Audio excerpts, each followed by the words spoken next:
बड़े बड़े किरदार देखे हैं, मैं जिनको बड़ा किरदार समझता था वो बहुत छोटे इंसान है, बहुत छोटे छोटे इंसान है वो। और जिनको मैं कभी बहुत छोटा समझता था उनके किरदार बड़े ऊंचे ऊंचे हैं। ये बहुजन समाज पार्टी बीजेपी की बी टीम है। इस देश में दो लोगों को निकाला गया चुनाव के बीच में। पहले आकाश आनंद जी को निकाला गया, दूसरा दिल्ली में मुझे निकाला गया। आकाश आनंद जी को तो वापस ले लिया, ठीक है। मेरी बात को रखने वाला कोई वहाँ है नहीं। 4 तारीख को रिजल्ट आया, समीक्षा हुई नहीं, सुजीत सम्राट को पार्टी से बाहर निकाल दिया जाता है। मनोज सम्राट के कई सारे बयान आते हैं। आज सुजीत सम्राट मिले हैं, इन्हीं से पूछेंगे किस तरह के आरोप मनोज सम्राट ने लगाए हैं बहुजन समाज पार्टी पर, उसको आप कैसे देखते हैं? देखिए, ऐसा है, पार्टी का अंदरूनी मामला है। ये तो निकलते और जाते रहते हैं, बाहर जाते रहते हैं, कोई प्रॉब्लम नहीं है। अभी गए हैं, बाहर भी आ जाएंगे, कोई प्रॉब्लम नहीं है। हमारी विचारधारा बहुजन विचारधारा के लोग हैं, हम अम्बेडकरवादी लोग हैं। हम इस देश में चाहते हैं कि जो बहन जी ने जो शासन किया उत्तर प्रदेश के अंदर, वो शासन पूरे देश में होना चाहिए। तो इसलिए मेरा बाहर निकलना कोई बहुत बड़ी न्यूज नहीं है, बहुत बड़ी बात नहीं है। नहीं, दिल्ली वासियों में खासा रोष है इस बात को लेकर कि एक मजबूत हमारा प्रवक्ता बसपा में कुछ दिन के लिए रुक पाया, उसको निकाल दिया गया। देखिए, ये तो अभी 25 तारीख को चुनाव खत्म हुआ जी। 27 तारीख को मुझे पार्टी से बाहर निकाल दिया गया जी। तो ये तो उन लोगों से पूछना चाहिए जिन्होंने बाहर निकाला है कि भाई इतनी जल्दबाजी क्या थी कि चुनाव भी नहीं पूरा हुआ।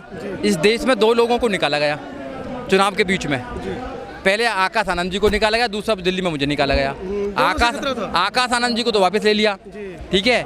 मेरी बात को रखने वाला कोई वहाँ है नहीं। मेरी बात रखने वाली जनता है। जनता बात जयप्रकाश 2-3 साल से घूम रहे हैं, उनकी बात नहीं रख पा रहे। देखिए, जयप्रकाश का क्या केस है वो मुझे नहीं पता, पर मैं आपको वादे से कहना चाहता हूँ, मैं लोगों के लिए काम करता था, काम करता हूँ, काम करता रहूँगा।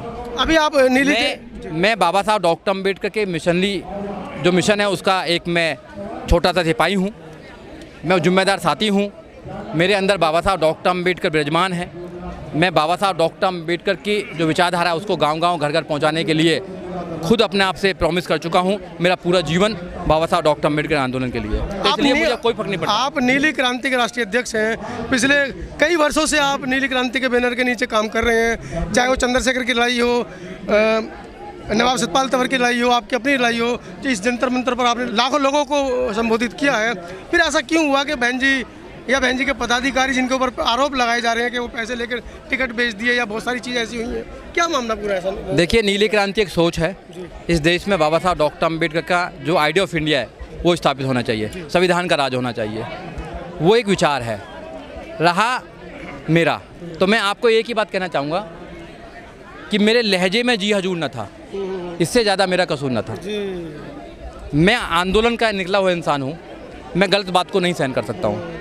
लोगों को मेरे तेवर से प्रॉब्लम है, ये तेवर तो ऐसे ही रहेगा। तो आप इस बात को एग्री करते हैं कि बसपा पे आरोप लगाए जाते हैं कि बहन जी को उगते हुए सूरज की जरूरत नहीं है, डूबा हुआ सूरज या झुके हुए कंधे पसंद है? नहीं, मैं ये मानता हूँ कि बहन जी को रिपोर्ट जो दी गई है वो गलत रिपोर्ट दी गई है जी। अगर वो इतने ही ईमानदार थे, अगर डरपोक नहीं थे, कायर नहीं थे, तो मुझे भी बहन जी के सामने लेके जाते, आमने सामने बात होती, फिर मैं देखता, फिर पता लगता दूध का दूध पानी का पानी आ जाता। सीमा कुशवाहा जैसी मजबूत वकील वो हम लेकर आए थे, बिल्कुल लेकर आए थे हम उनको। और भी बहुत सारे सैकड़ों साथी बसपा में दिए हैं। यस। तो आपकी तो सीधी पहचान होगी, बहन जी से डायरेक्ट बातचीत होती होगी? नहीं, बिल्कुल हम जाएंगे, बहन जी से बात रखेंगे जब मौका मिलेगा। मगर मैं लोगों को आंदोलित करना चाहता हूँ, लोगों को मैं कहना चाहता हूँ कि आपको सच्चाई को सच्चाई कहना पड़ेगा। कब तक आप पदों के लिए बैठे रहोगे? सब कुछ लुट रहा है मेरे भाई, सब कुछ लुट रहा है। क्या करोगे इन पदों पर रहकर जब कुछ बचेगा ही नहीं? तो आपको दलालों को बाहर निकालना पड़ेगा, जो मिशन मोमेंट को ख़त्म कर रहे हैं, जो पार्टी को कमज़ोर कर रहे हैं, बहन जी की जो विचारधारा उसको कमज़ोर कर रहे हैं, बहन जी को गलत रिपोर्ट देते हैं, उनको उजागर करना पड़ेगा समाज के सामने। उनको लाज नहीं है बिल्कुल भी। हमने बड़े बड़े किरदार देखे हैं, मैं जिनको बड़ा किरदार समझता था वो बहुत छोटे इंसान है, बहुत छोटे छोटे इंसान है वो। और जिनको मैं कभी बहुत छोटा समझता था उनके किरदार बड़े ऊँचे ऊँचे हैं। मैं देवली के एक इंसान की बताना चाहता हूँ, हरी सिंह जी हैं। वो इंसान पैदल चल जाए, बहुजन समाज पार्टी के झंडे को पूरी दिल्ली में उठाकर चलता है। ऐसे लोगों की कदर करनी चाहिए हम लोगों को। जब तक कोई नहीं नाम जानता, हमें अपने पदाधिकारियों की जब तक हम कदर नहीं करेंगे, जब तक उनके मन की बात नहीं पूछेंगे, जब तक कैसे पार्टी आगे चलेगी? बताइए आप लोग, बताइए एकदम सच्ची कह रहे हैं, यही हाल हरियाणा के अंदर कैसे चलेगी? हमें अपने कार्यकर्ताओं को अपने गले लगाना पड़ेगा, अपने कार्यकर्ताओं को मनोबल बढ़ाना पड़ेगा। मेरा बाहर निकलना कोई बड़ी न्यूज नहीं है। 4-5 सवाल हैं बीएसपी के सामने, कि ये मनुवादी मीडिया ने और मनुवादी लोगों ने जो एक नैरेटिव सेट कर दिया है कि बहुजन समाज पार्टी बीजेपी की बी टीम है, उसको कैसे दूर करोगे, उसको कैसे ख़त्म करोगे? जो हमारे कार्यकर्ताओं का मनोबल टूटा हुआ है, उस मनोबल को कैसे बढ़ाओगे आप लोग? तो मतलब 50% बहन जी ने 50% नौजवानों को भागीदारी देने का काम किया, उसको कैसे सुनिश्चित करोगे आप? जो वहाँ मठाधीश बैठे हुए हैं वो तो नए लोगों को पसंद ही नहीं करते हैं, तो कैसे काम चलेगा? पर मुझे उम्मीद है, मुझे अच्छा लगा कि बहन जी ने आकाश जी को वापस लिया। अब मुझे उम्मीद है कि वो सुनेंगे नौजवानों की बात सुनेंगे। खुद नौजवान है, तेज तर्रार नेता हैं, अच्छे नेता हैं, वो बात को सुनेंगे और नौजवानों को आगे बढ़ाने का मौका देंगे। मुझे ये बहुजन समाज पार्टी का कदम बहुत अच्छा लगा, सराहना करना चाहिए। काम करते रहेंगे आगे भी? देखिए, मैं तो मिशन मूवमेंट का आदमी हूँ, मैं मिशन मूवमेंट का आदमी हूँ। मैं पार्टी में रहूँ ना रहूँ, मैं बाबा साहब डॉक्टर अम्बेडकर की बात, अपने लोगों की बात, माननीय काशीराम साहब की बात, सारे महापुरुषों की बात, संविधान की बात हर मोर्चे पर उठाता रहूँगा, हर मोर्चे पर उठाता रहूँगा। उसके लिए मुझे कुछ भी करना पड़ा। आपसे मेरा एक सवाल है कि आपने जैसे बहन जी की बात करी, आपने कहा कि आकाश आनंद जी को बहन जी वापस ले आए, आपको नहीं बुलाया। उसी पर मेरा एक सवाल है कि मतलब आज ऐसा क्या हो गया कि 44-45 दिन बाद आकाश आनंद मैच्योर हो जाते हैं और उससे पहले वो मैच्योर ही नहीं होते? देखो, मैंने ये नहीं बोला कि मुझे नहीं बुलाया। उनको लगेगा मुझे बुलाना चाहिए तो बुला लेंगे, उनको लगा कि मुझे हटाना चाहिए हटा देंगे, कोई बहुत बड़ी बात नहीं है। मुझे लगा कि जिस नौजवान ने आने के बाद 1 महीना के अंदर ही नौजवानों में क्रांति थी पैदा कर दी थी, उस नौजवान को नहीं हटाना चाहिए था। कोई भी अपनी माँ के पेट से सीख के नहीं आता है, जब तक मैदान में नहीं उतरेगा जब तक वो सीखेगा नहीं। अगर कुछ ऐसी बात भी थी तो समझाकर उनको आगे बढ़ाना चाहिए था।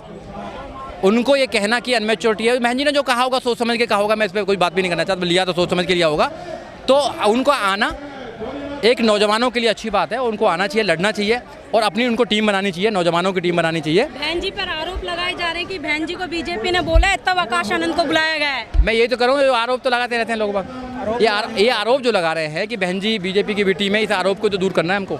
और आकाश जी ने आरोप दूर कर दिया था कह के अपने भाषणों से, तो इनको लगा कि अरे आरोप तो दूर हो गया, तो उनको आना बहुत ज़रूरी था, वो आए हैं।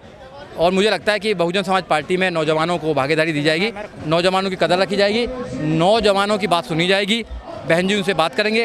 अफसोस की बात तो यही है कि जो डेमोक्रेसी की बात है, नेचुरल जस्टिस है, कि जिस पर आप कार्रवाई कर रहे हैं उसकी भी एक बार बात सुन लें तो ज़्यादा अच्छा होगा।